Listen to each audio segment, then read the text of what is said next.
Today's learning target is I can find the area of triangles and trapezoids. So let's take a look at how we find the area of a triangle. So here we have a triangle.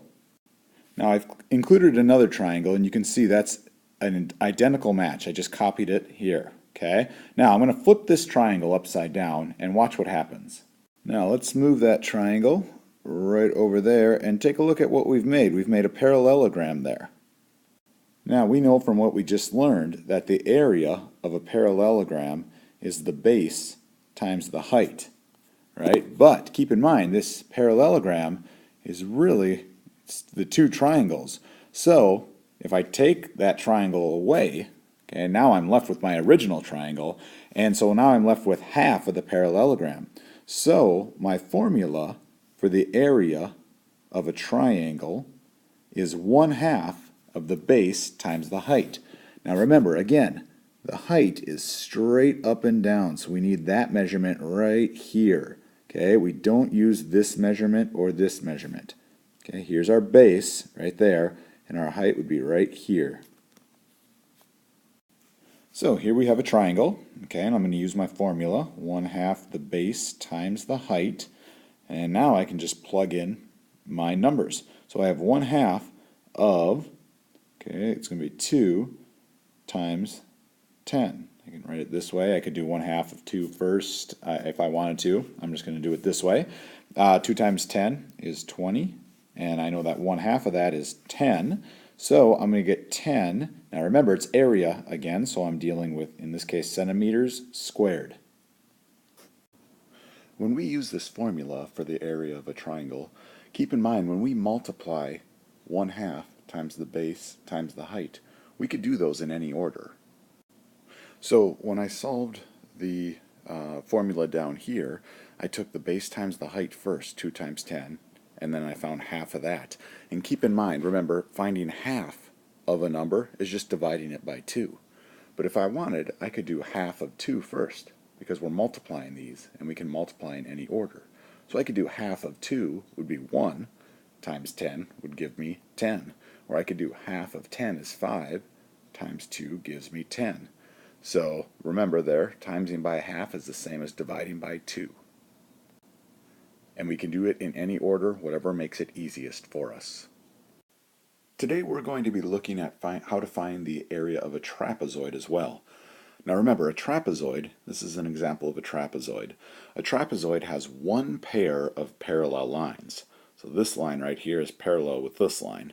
Okay, these two lines are not parallel because eventually, if we continued those lines, they would cross.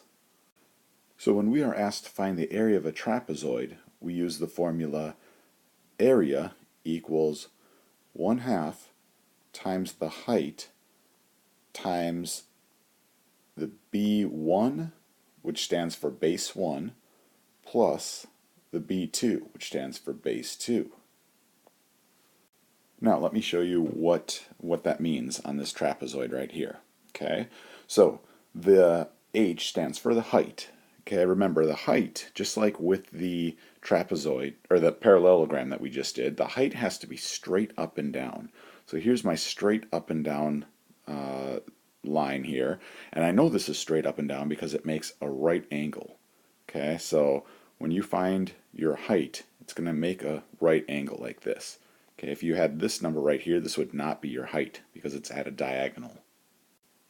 So here's my height. Now, the B1 stands for base number 1. Okay, so the base 1, there's two bases on a trapezoid. Here's a base right here, and here's a base. They're going to be the parallel lines. Now, it doesn't matter which one of these you figure is base 1 and which you figure is base 2. Okay, the important thing is that you know that here's one base, and here's the second base. So once I know that, I can now plug in those numbers. Okay, so I'm going to take 1/2 of the height, which would be 4, and then I have to add together the first and the second base. So that would be 8 plus 5.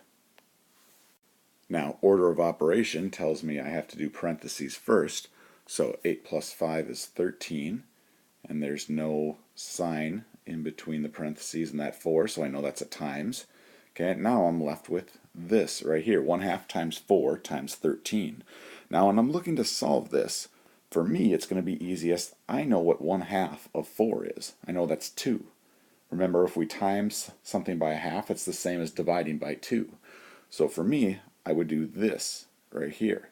Now I could solve 1/2 of 13, and that would give me 6.5, but now I've made my problem more difficult.